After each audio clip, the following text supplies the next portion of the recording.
everyone, welcome to Wilkes Now. I'm Breanna and Jack. And I'm Jack. Let's take a look at what we have on today's show. Hey everyone, I'm Joey Gayden. Stay tuned on later in the show. We talk about some of the weather coming to the Wilkes-Barre area this week.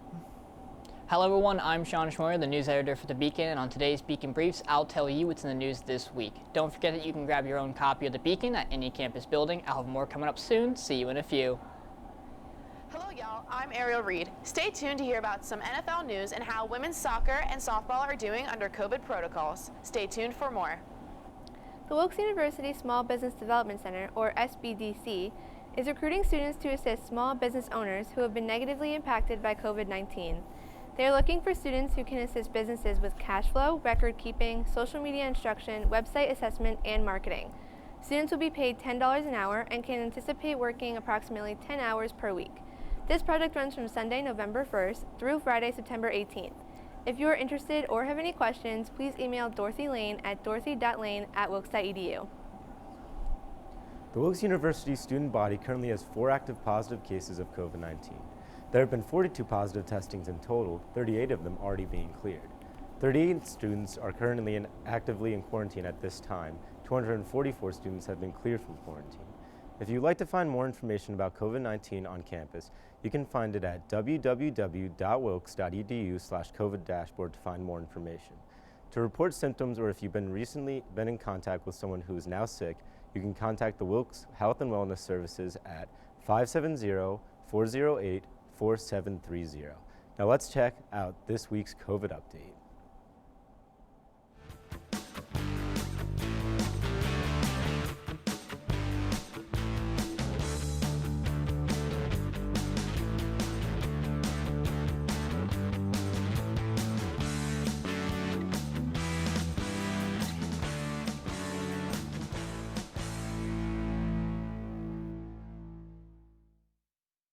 How do you think COVID-19 will affect this upcoming presidential election?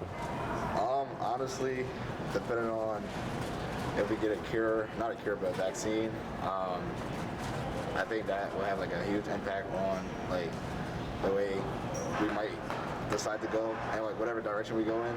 But honestly, I just feel like we're banking on a vaccine. If that comes, we're in good shape. If not, you just gotta hear more politicians talking just to talk.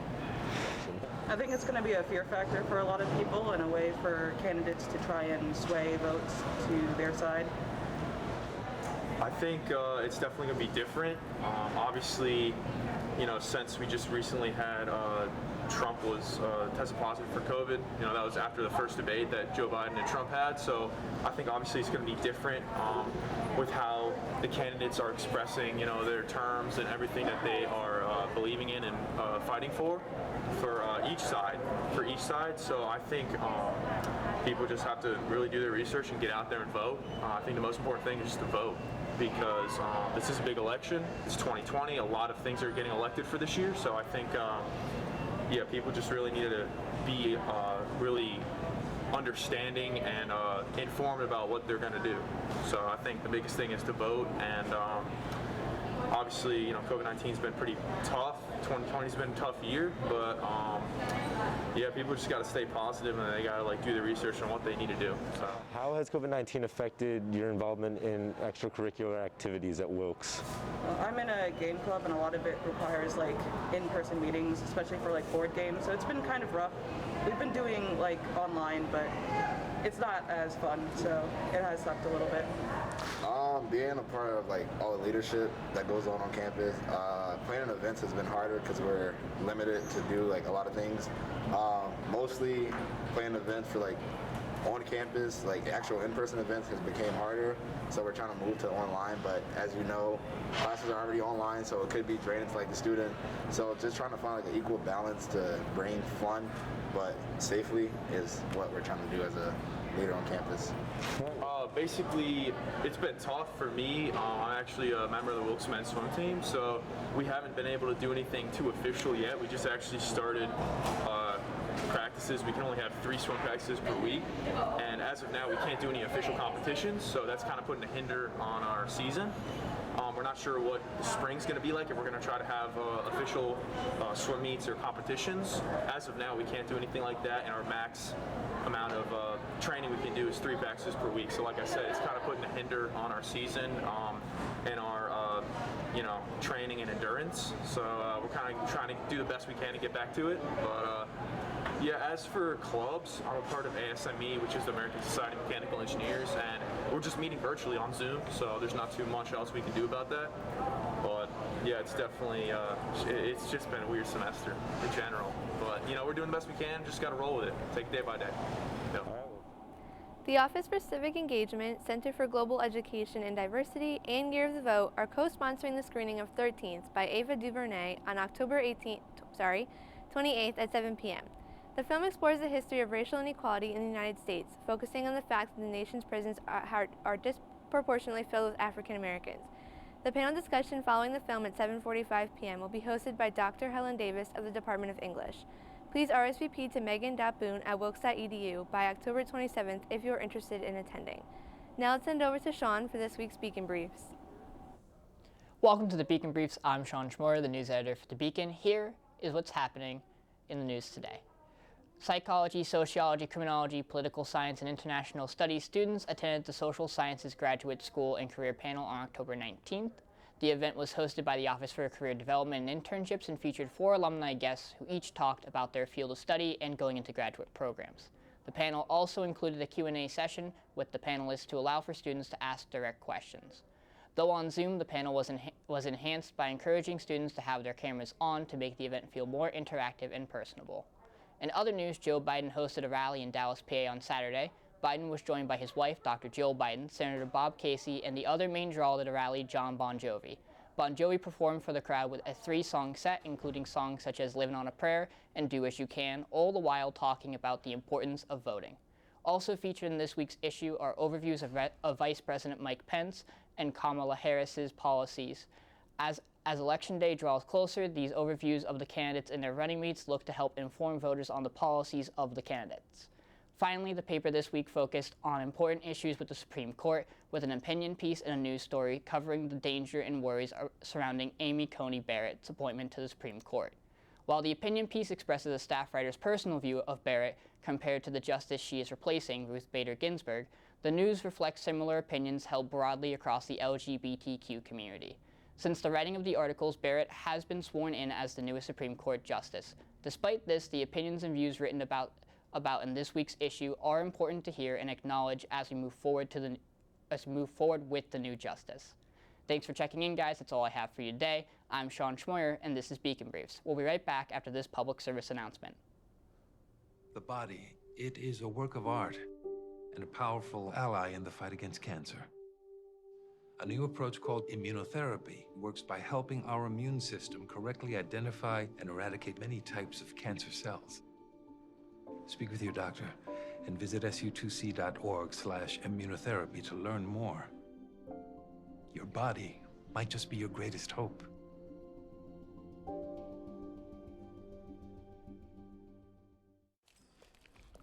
You doing okay, man? Yeah, why? You haven't been acting like yourself lately. I don't know. These negative thoughts just keep gnawing at me. I get it, man, and I'm here if you ever need to talk. Thanks. Mental health. It's not weird between friends. Learn more at bringchangetamind.org.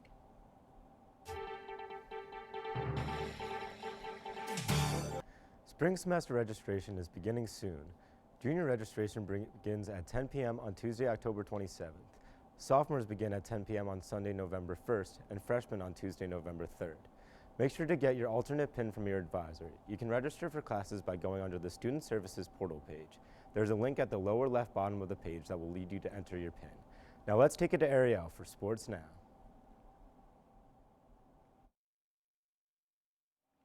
Good afternoon, y'all, and welcome to Sports Now. I'm Ariel Reed. Kicking things off, Philadelphia Eagles edged out the New York Giants 22-21.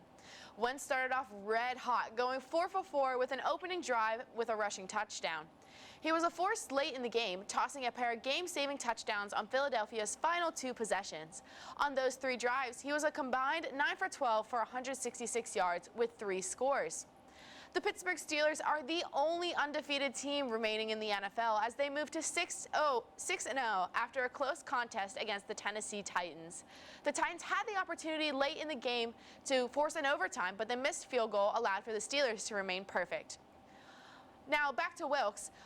For the Beacon Senior Spotlight, on the men's side, it's men's cross-country runner Collins Arensfield, and on the women's side, it's women's field hockey player Lauren Baldwin.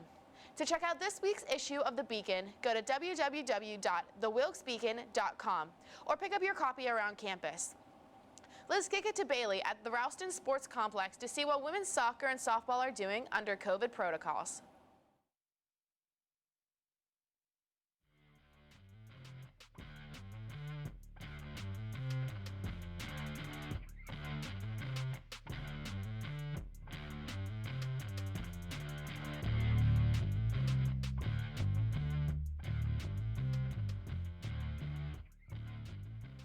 Thanks, Ariel. Although Wilkes Fall Athletics have been postponed, athletes have still been finding ways to get ready for their seasons. Let's take a closer look at what they're doing.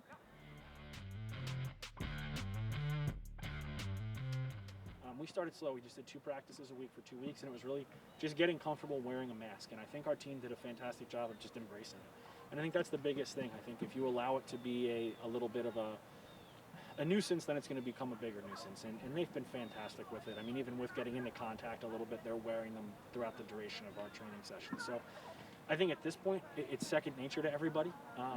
Is it different? Yes, but it's part of our new normal, and we'll just continue to do it. And again, I think I'm really fortunate with just the mindset that our group has had, and it's really made this part of the year very easy because nobody's really complaining about it. They're just doing it because they know that, hey, we get a chance to be together, and that's what's most important.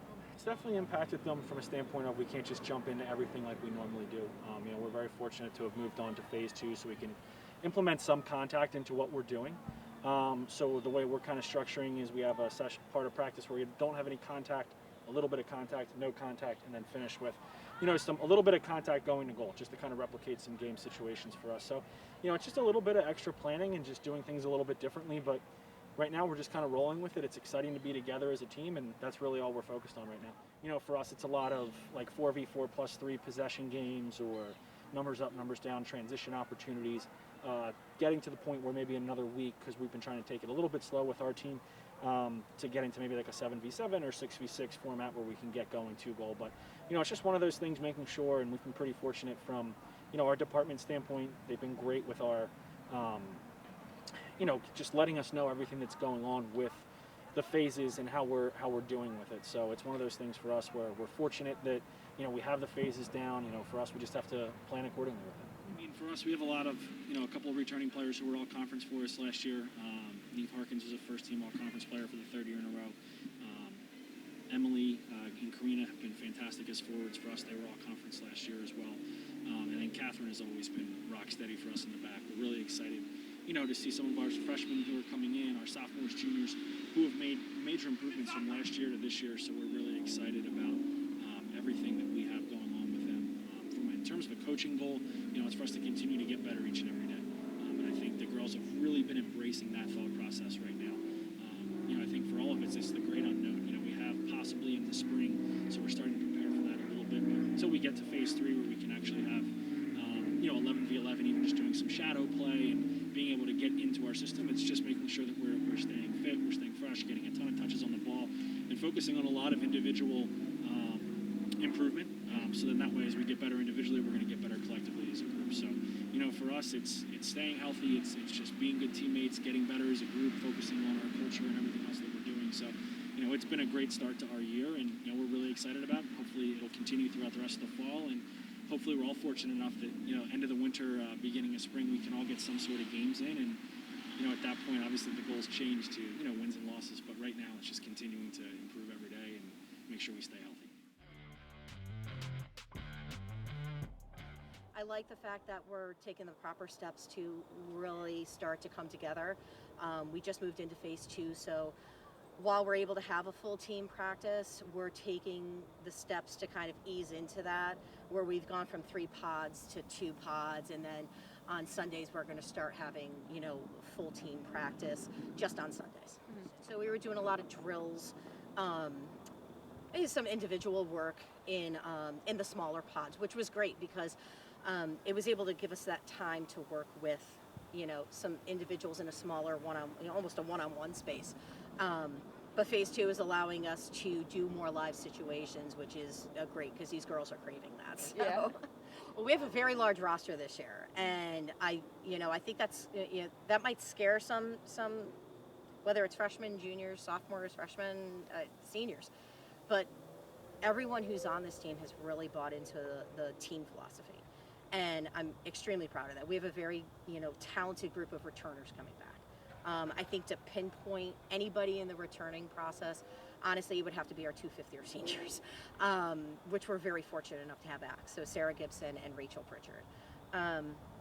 With our new players, we have 2 brand new transfers coming in from Moravian College, which is it's Moravian College.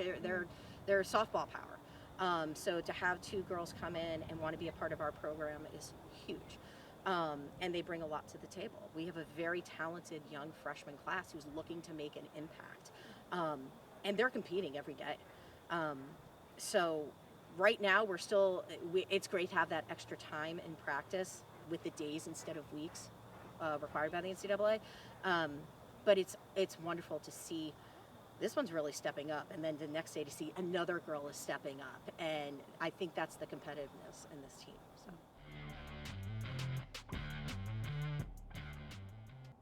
Thanks, Ariel and Baylee. We will be right back after this public service announcement.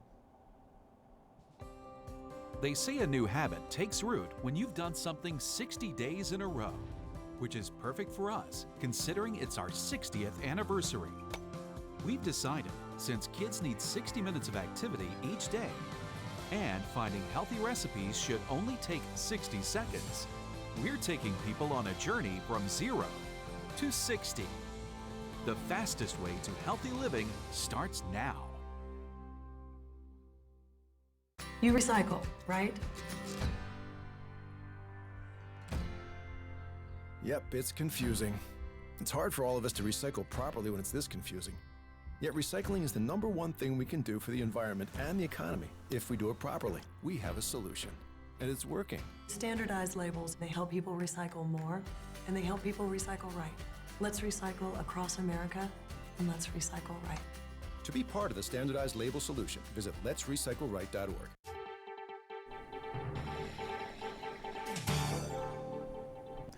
Hey everybody, welcome to Weather Now. Today we had a sunrise right before 7:30 this morning, and we should be expecting sun setting right after 6 o'clock this evening. Right now it's cloudy at 50 degrees with a chance of rain for a majority of the day. Looking at your 7-day forecast, it's going to stay cloudy for a majority of the day, being with a high of 58 degrees. Wednesday, Thursday, Friday, however, is going to be a different story with showers for a majority, if not all, of those days, with highs of 59, 49, and 42 respectively.